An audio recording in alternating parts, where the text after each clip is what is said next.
In the early evening of August 12, 1967, tourists inside Montana's Granite Park Chalet sat by the windows, finishing dinner. Just outside, a kitchen worker dumped wheelbarrows of leftover meat into an open garbage pit. Minutes later, hundreds of pounds of grizzly bears emerged from the dark pines to feed.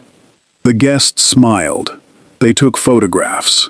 They marveled at how close the wilderness had come. It looked like the perfect vacation memory. It wasn't. For 57 years, millions of people had walked these trails without a single recorded grizzly fatality. What those tourists were really watching was the final countdown to that record ending. Over the next few hours, 2 grizzly bears would attack 2 separate campsites, 9 miles apart, with no connection between them. The wilderness hadn't grown more dangerous. Humans had spent decades teaching predators exactly where to find them. The first attack began just before midnight. 19-year-old Julie Helgeson and 18-year-old Roy Ducat, both seasonal park employees, had pitched their sleeping bags on a narrow ledge just a quarter-mile from the chalet. A violent lightning storm had begun rolling over the peaks, blinding the mountain in white flashes. Through the thunder, the couple woke to a heavy rustling in the brush. In the darkness, the massive silhouette of a lone grizzly bear was standing over them. Helgeson whispered to Ducat, "Play dead." For years, park brochures had taught that advice. This bear ignored it. Already conditioned to feed on the garbage, it lunged. Its jaws crushed Ducat's shoulder, shattering his arm. Before turning its full weight onto Helgeson, the bear clamped its jaws around her torso and began dragging her into the pitch-black timber. Her screams tore through the storm, loud enough to reach guests still awake inside the chalet.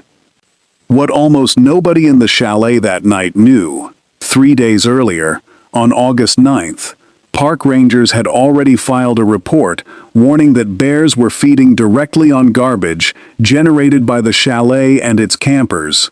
The warning went nowhere. The dumping continued. The tourists kept watching from the windows and the bears kept coming. As rescue teams searched the mountains for Julie, another attack was already unfolding.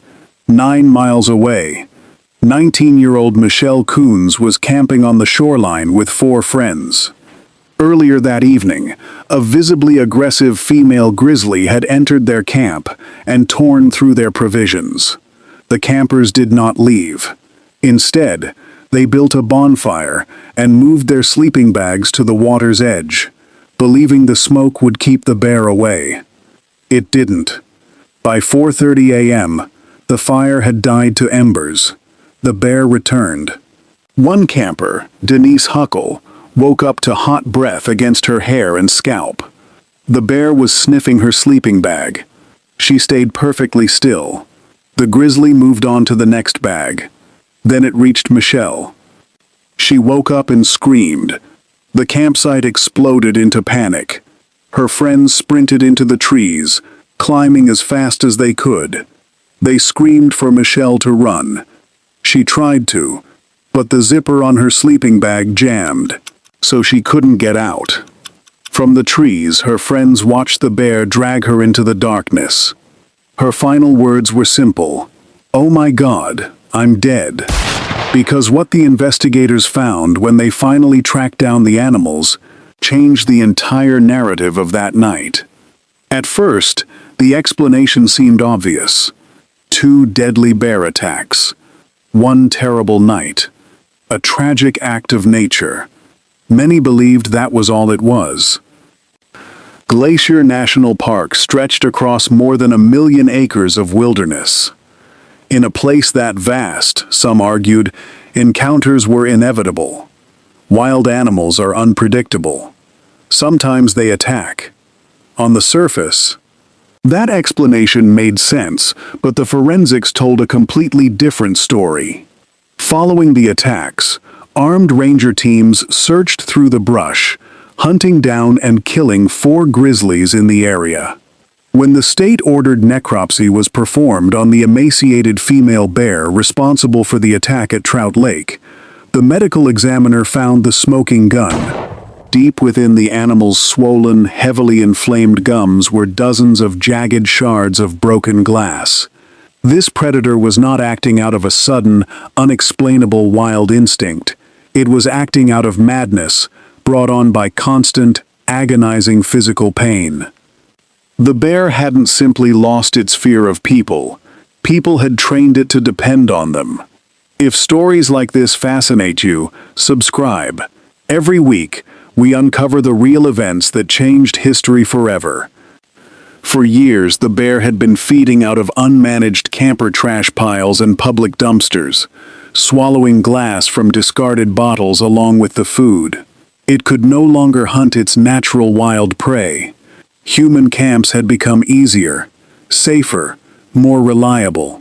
It had been systematically conditioned by human garbage to look at human encampments as its only source of survival. The tragedy of August 13th was entirely man-made.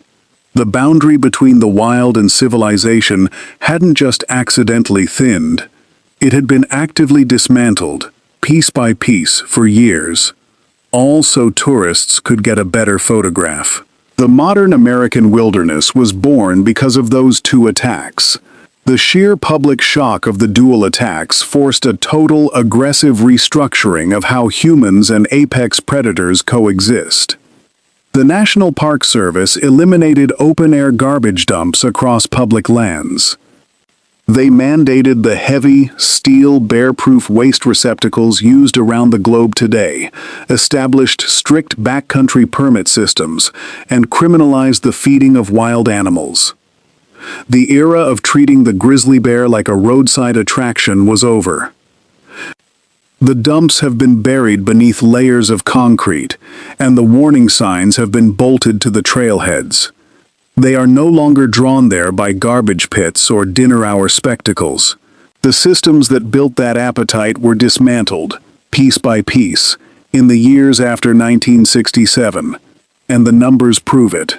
Fatal encounters in Glacier have remained rare in the decades since. But the wilderness itself was never tamed. It was only, finally, left alone. The bears did not learn to fear us. They simply stopped needing us. Deep in the backcountry of the northern Rockies, out past the warning markers where the asphalt completely ends, the descendants of those same bears are still moving through the trees. Unseen, indifferent, no longer waiting for anything from us at all.